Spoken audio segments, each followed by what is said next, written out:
On today's edition of the Mode Push podcast, we prep you a little bit for Austin. It's coming up next week, but we also get into a couple of the questions of the cost cap that everybody is so grumpy at Red Bull about. How is F1 and the FIA going to handle this? Plus, I run Dan through a true-false that he will have to deal with, predicting the future of F1 right here on Mode Push. Radio check. Loud and clear. KSL Sports and KSL Podcast present Mode Push, an American view of F1, starting now. One stop. He's looking good with his honestly. I'm gutted. I'm absolutely gutted. I enjoyed this so much. Thank you. Thank you.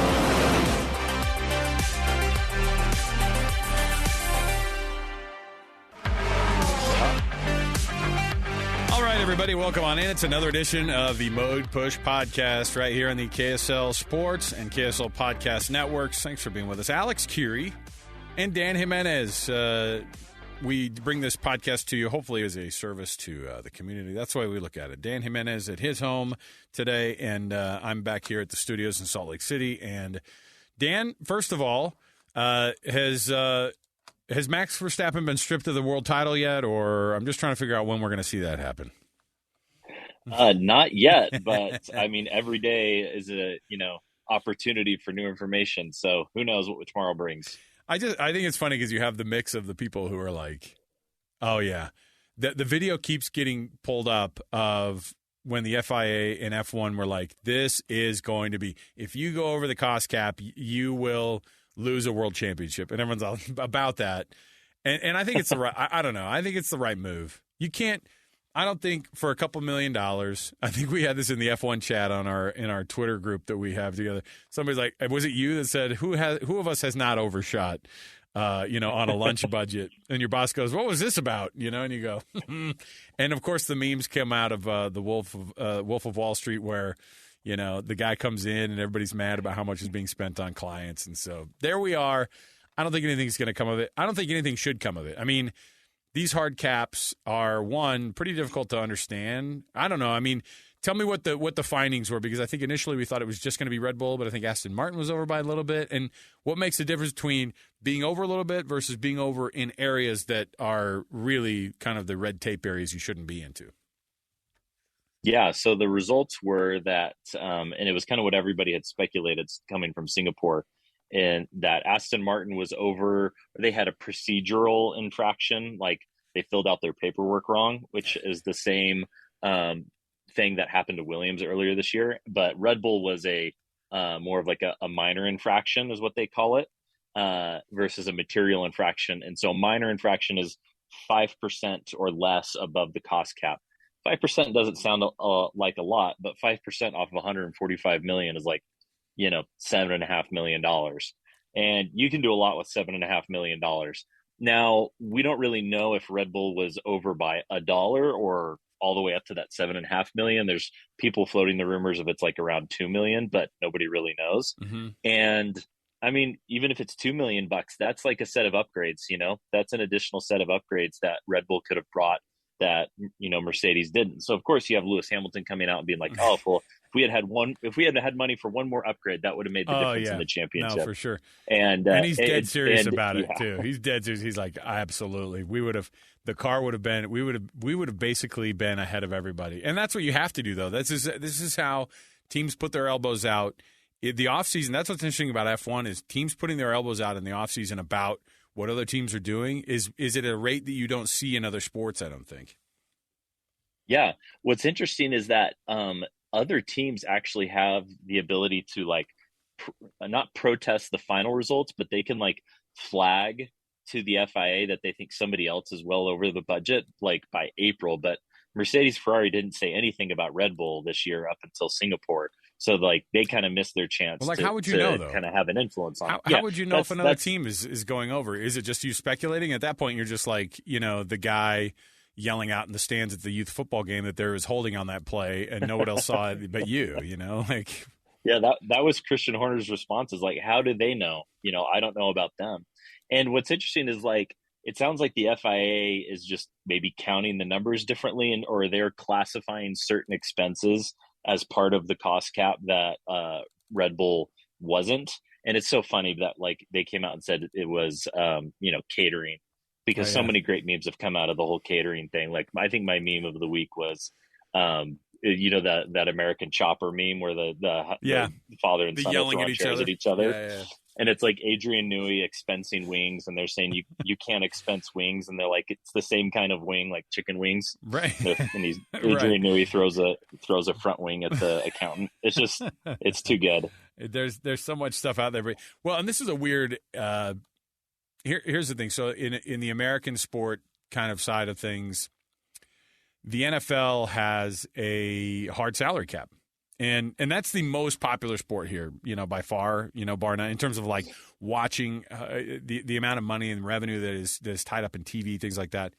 The viewing per capita is also just, through the roof. The NFL is the standard of like, American sports, professional sports. They have a hard salary cap. There's no version of, and in the NBA, it's you have a salary cap. And if you go over it, we have some penalties that if you're willing to pay, we're cool with it. And that's that tax. You get the luxury tax. Tax.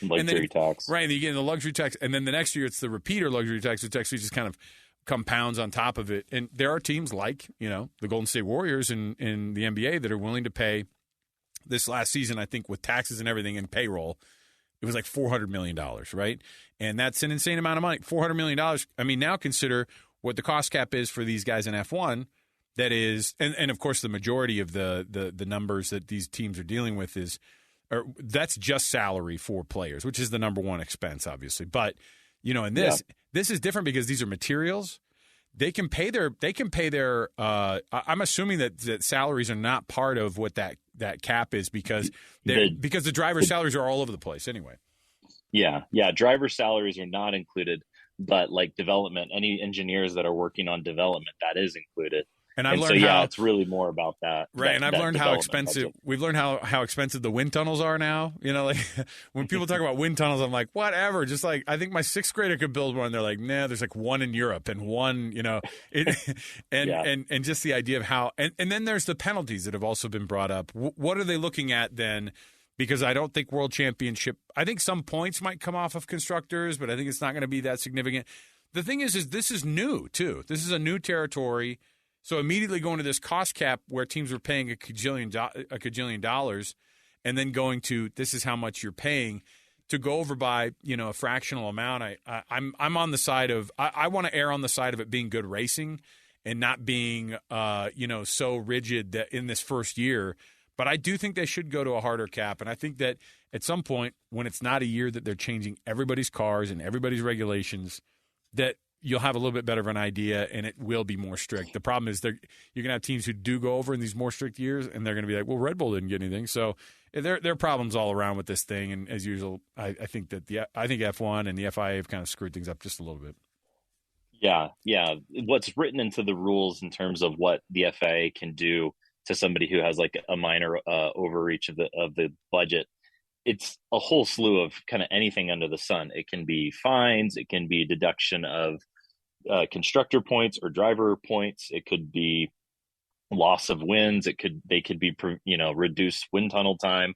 They could have their cap reduced for next year. Like they just wrote down every possible bullet point and then just left it totally subjective for them to consider on a case by case basis, which leaves us all guessing right now, and makes it, I think, the job harder for the FIA to justify every time somebody goes over the cap to justify like what the penalty is going to be, because it's not, written kind of in stone exactly what the penalty is. And it's so funny because this morning, like the news came out that Toto Wolff was quoted as saying like, well, I'm just going to go wild next year.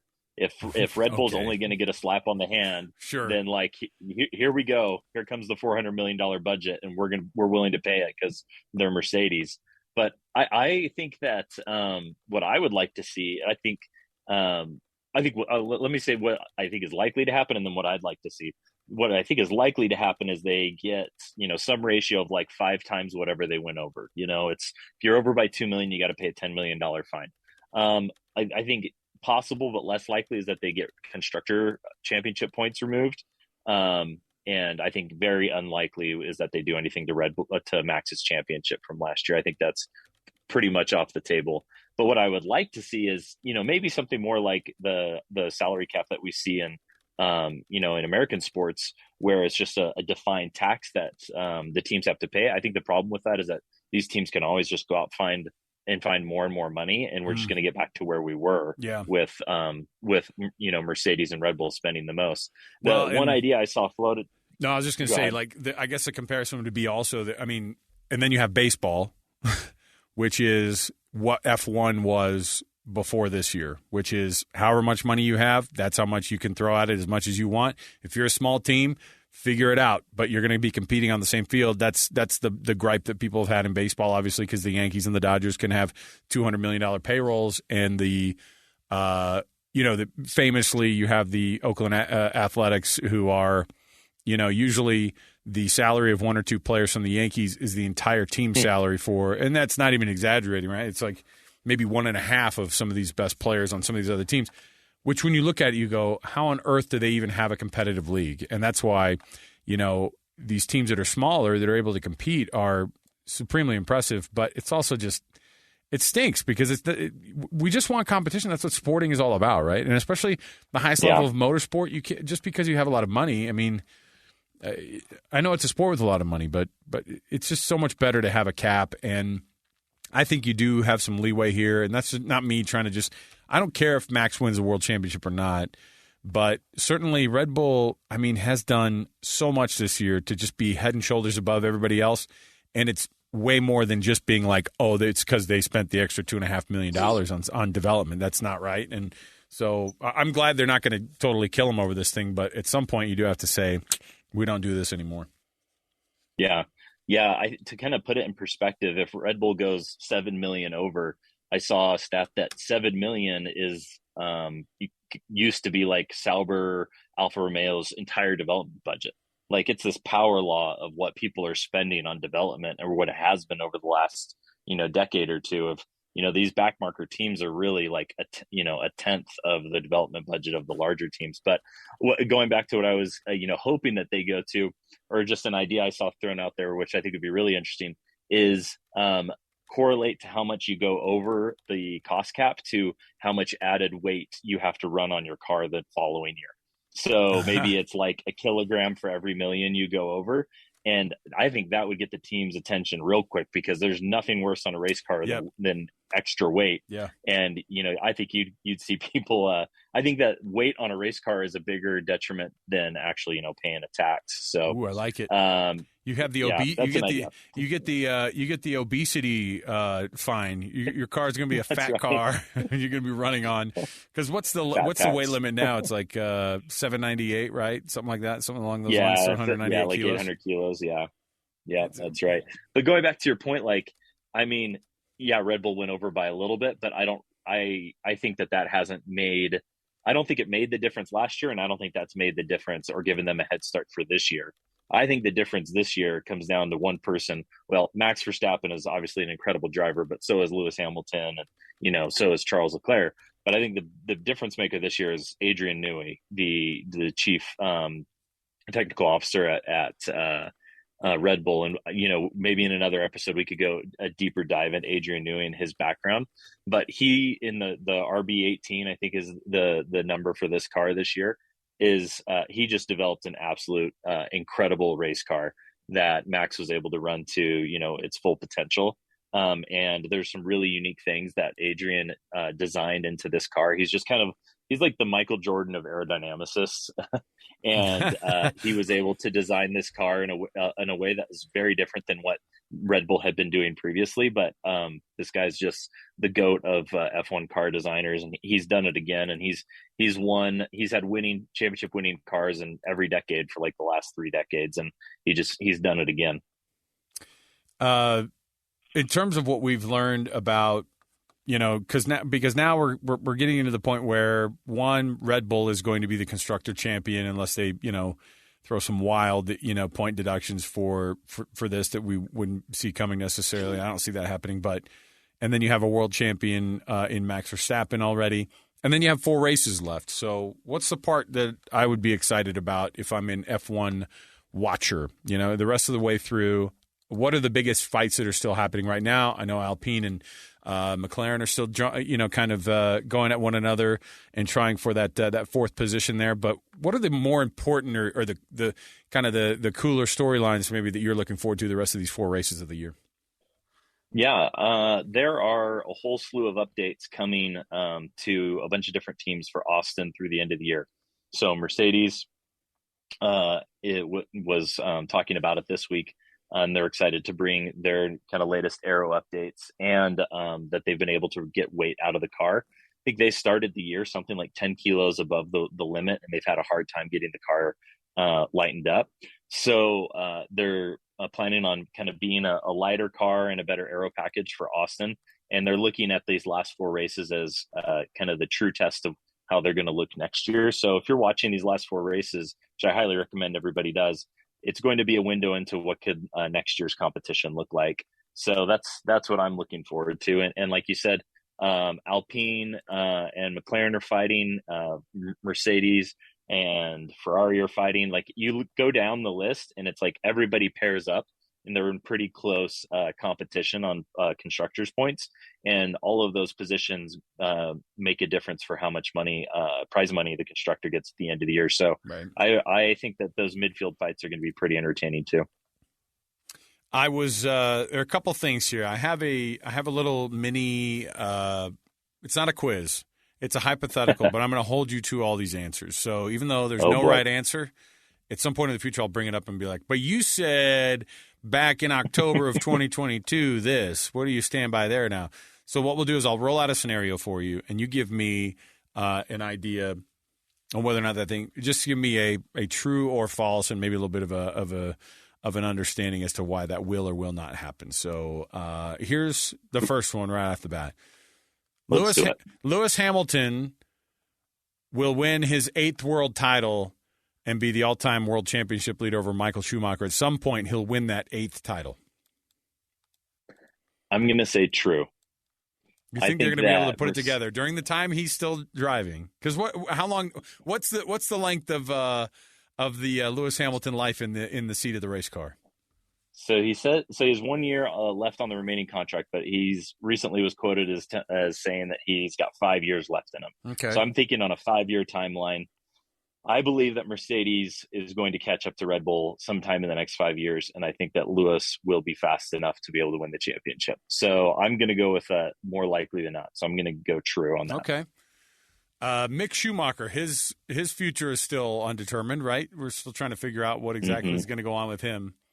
I'm kind of in the idea of that this guy will be in a Haas seat, and maybe he'll kind of earn his keep a little bit more in F1, although I don't know what people's obsessions are of being like, yeah, he didn't make it, see you later. Maybe I'm seeing something that somebody else wouldn't. But if F1 does love a name and a sponsor getter, and, Mick Schumacher fits all those bills, and I frankly think he races better than some of the guys on the grid. But Mick Schumacher will earn a podium at some point in his career. I'm going to go with true on that one as well. Okay. What's the path to that? Does that mean Haas is going to get there, or he's going to join a team that actually puts a car together a little bit better? No, I think that he just stays in the sport and keeps working his way up. I think he'll have the talent and the backing to be able to get to a team that can finish on the podium. So, yeah, I think it's true. And gosh, maybe my heart is telling me too much because all of us would love to see it. Yeah, for sure. Here's one. Red Bull won't win the Constructors title in the 2023 season. I'm going to say false. How long is their reign going to last? I mean, the last time they got, a dynasty going, it was 4 years with Sebastian. So it could be 3 to 4 years. I mean, Max is in his prime. And they seem to have this car figured out faster than anybody else. But I think Mercedes, Ferrari catch up over the course of the next few years. But I think that next year they win the Constructors' Championship. I was speaking of Sebastian Vettel. I was reading an article put out by Aston Martin. They have this little series on their website called Undercut, and they interviewed him. Seb has become like the most cerebral, I don't know if there's a hippie on yes. Is that a good way to put it? Like the hair matches too, but he's very much like he's taking a holistic view to racing, and like he is taking a different He's taking a different path from what most people are doing, and it's probably the reason that he's getting out of racing because there's maybe not that edge that he used to have. But I like this version of Seb because he feels more. It feels like he's more confident in what he's doing and what he's saying and all those things.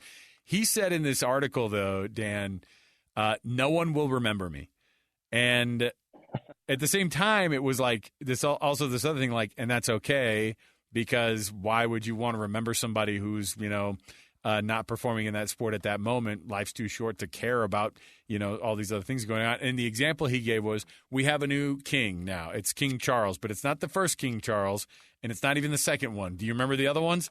And the answer is, oh, yeah, he makes a point. I guess in time we're all forgotten if we're looking at the full picture. But Sebastian Vettel will not be remembered in the sport of F1. I think that's definite false. He will be remembered. Yes, four-time champion. Come on. Yeah, four-time champion. Yeah, he's a top 5 driver, I think. You think so? Definitely top 10. When it all shakes out, just in the next little while, that's the way. Because I think he kind of shortens his, and it's tough because this is like so many other sports where it's a "what have you done for me lately" thing in every high level of sports, right? And so the performance level from somebody is usually our judgment of them is what the most recent version of them was. And it's unfortunate because he won his titles, was it 12 through 16? 11, 12, 10, 11, 12, 13. So something. even further along. Yeah, right. I mean, we're talking more than almost 10 years on from the last time he won a championship. And people look at Ferrari as a failure, a time of failure for him there. I think people look at Aston Martin and go, well, Aston Martin sucked. It wasn't that Seb did, and so people just remember the guy kind of riding around these last few races, and it felt like a farewell tour. So hopefully his prognostication's wrong. Yeah, and we saw that with Michael Schumacher too. He had his McLaren Mercedes era too after all the Ferrari championships, and so Alonso's been running around for a while now post his championships in the 2010s. So I don't think that that's a mark on his career. I think everyone will remember all the, wins that he had in championships. And so, and I love like your description of him. I've been kind of thinking of him as he's gone granola, and it works. He's got that hairband. Yeah. He rides his bike to the track. Like he's just a different vibe, which is, fun to see. He's relaxed, and I hope he enjoys his retirement. I've got a fun one for you here. George Russell, obviously, he's had a pretty interesting year. I think he's performed pretty well considering the car that he's had. I don't know. I mean, he scored. I think about what the rest of his career was before this, and he scored 200 plus points, this year on the grid, and so very successful considering that Mercedes has been under par on the performance side of things compared to the other cars. But Fernando Alonso, who heads to Aston Martin, right, next season. Mm-hmm. Fernando Alonso will win a race before George Russell does. False. What? What about the old wily veteran? You don't have very much faith in that Aston Martin car. That's why. If he was at Alpine, no, it's more the car. I think he might. I don't know why he's not staying at Alpine because I think next year when everything's dialed up, and I think Mercedes will make some steps, but Fernando's been in a really good car for this year, and they've been close. That's why I'm just wondering. Yeah, he has been in a good car, and I think it's going to get even better. Ocon was saying that the updates that they brought to Japan really upped the level of competitiveness of the car. So I think that Alpine is on a great trajectory. Maybe Alonso wins one before the season's out then, and George Russell doesn't. That's an interesting prediction. That is possible. I could see, if he doesn't get it done in the next 4 races, then I'm going to say no. George wins his first race. Yeah. So Pirelli is throwing shade at F1 and the FIA, and saying that it's their problem for some of the lower standard or some of the low performance on the wet tires. I don't know why they're throwing shade. I mean, they're the tire producer, but we've seen a different number of tire producers over the years. Pirelli will always be the tire producer for F1 in the next 7 years. Oh man, that is interesting. I'm gonna say you're saying over the next 7 years. Yes, because I think that the contract. I don't know when the contract ends, but I think it's just in the next 3 or 4. And then they have to make a decision. But, I mean, certainly we've seen other tires in the sport before. And it seems like – and it's a real bummer when you have to talk about it. It's like when you don't like talking about equipment when it comes to sports, right? Getting in the way. Like, it's one thing to talk about, oh, man, that engine broke down. But when we're always going, these tires suck, or it doesn't make it as fun or whatever. Pirelli is oft painted as the bad guy because of these tires. But I don't know. It's kind of a lose-lose for them because they've brought everything. When I first got into the sport, and maybe you were like this too, Dan, where you're watching and there were 19 different shades of colors of all the tires they were driving. And as a new person in the sport, I was like, what the heck is this pink versus purple versus like all these different shades of, okay, so soft and ultra soft and super soft. So what's the difference between super soft and ultra soft? Which one's softer? And what the heck are they talking about? I had no idea what tire degradation really was like compared.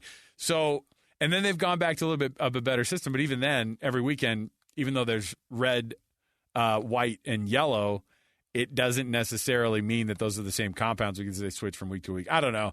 I think they're still trying to get their head around these tires, and certainly when you throw an 18-inch wheel on it, things get a little bit different. So they're still testing things out. I don't know. Yeah. So Pirelli in the future.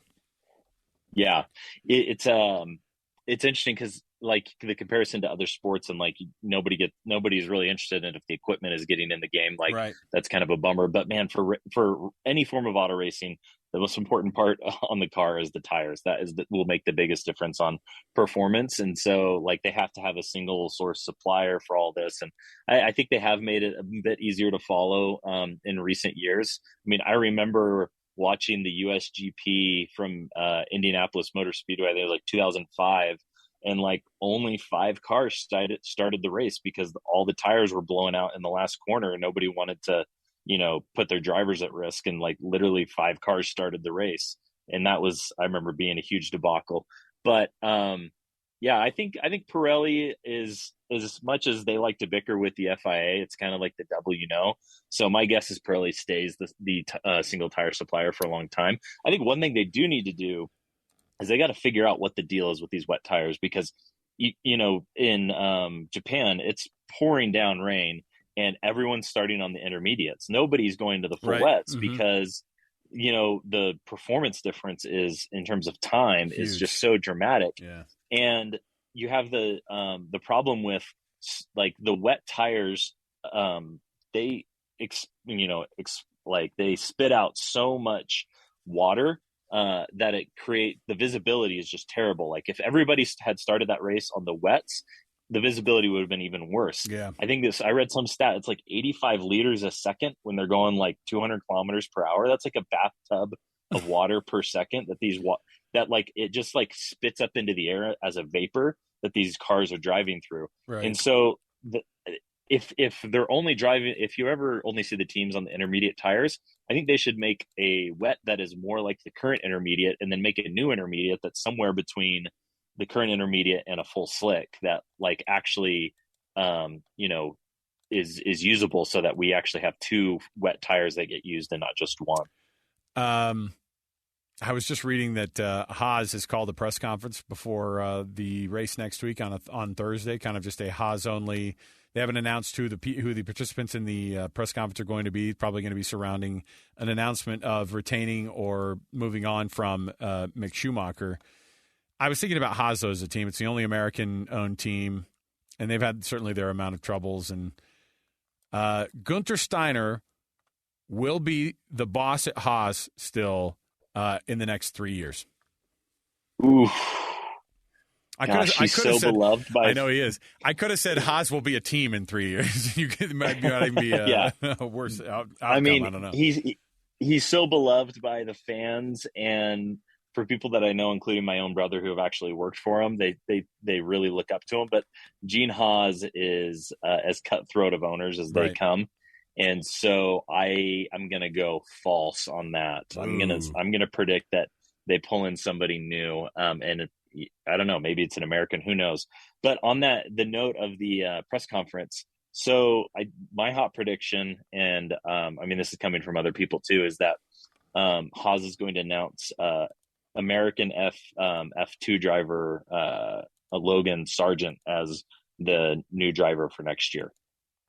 That's going to be my guess. Wow. So we're going to have an American at Haas, and it's this kid that I haven't really heard much about until recently. I know, and I've actually seen a couple of IndyCar races, and the name is familiar because he's on that grid, and you see the name part, sometimes, but nothing about him. So this is so funny to me how it works. Like, so why not Colton Herta? Is it just because he doesn't have the ties to Haas? Well, I think he's in F2 where Colton Herta is in IndyCar. And I know what F2 you're saying. gets so he has the super points more. Yeah, I think he's more on track to get the super license points. Yeah, but I think it's like he has to finish either where he's at or a little bit ahead of where he is in the championship right now to qualify. So there could be a situation where they announce, "Hey, Logan Sargent's going to be our driver next year, but he's got to finish well in these last few races in order to qualify for his points." Interesting. So something to watch for. I've got another one just off the top of my head here. There will still only be one American team in F1 in the next 5 years. Yes, I think in the next 5 years, it's only Haas. If Haas makes it that long, I think on the time scale of 10 years, I think we see another American team come in. Oh man, backed by an American manufacturer. So like maybe a works team then coming out of like Ford or out of Ford GM. Or GM. Yeah, I like that idea. That's my bold prediction. Because I like the idea that it doesn't have to be just like because what happens with these billionaire owners are a lot of. I mean, it's not that Gene Haas doesn't know anything about racing. Obviously, he does.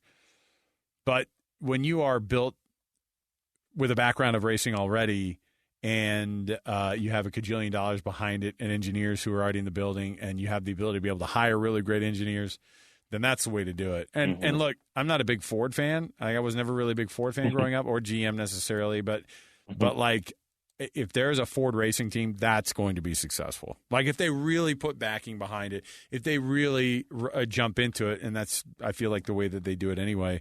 And that's the way that's their whole history is that, like jumping in and giving a big middle finger to the European teams.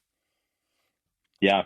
Yeah. I mean, that's kind of my former employer when I was in racing was Ford Racing, and it's a great organization. They run independent of, Ford Motor Company, but there's still a ton of support from a Ford Motor Company. I remember, which Ford, not Edsel Ford, one of the Ford guys, descendants, the heirs of the Ford, a little bit Ford more of the one of the more successful kids that wasn't Edsel, but he came down and would talk to us and stuff. So there's a lot of support there from the corporate side of things. But the CEO of Ford, what's his name? Farley's the last name, right? It's Chris Farley's brother. Yes. He is a massive race fan. So like, I know that they're not the same, but at the same time, like, to be able to have that kind of backing and somebody who's like really high up and wants to have that type of, Jim. Yeah. It's, Jim Farley. Jim Farley. Yeah. Yeah. To think that, they went from just a small time Callahan Auto Parts in Indiana to be able to be the CEO of Ford, the Ford Motor Company. Like, it just sounds like a joke almost. Yeah, it's really crazy. Okay, Dan, I think that's what we're going to do here. Hey, fun round of the true false there. That kind of gives us an idea of how things should go. So we've set the standard, and we're going to hold you to all those, by the way. If you make any of those predictions correct, you're going to have to just wave that in front of me forever, too. So, all right, we'll jam again next week in preparation for Austin. Looking forward to it, Dan. Have an amazing week, dude. You too. Thank you. All right, we'll take the break here. We'll come back for another edition of Mode Push. Next time, tell your friends, teach them about F1, and tell them about the podcast. Mode Push. See you then, everybody.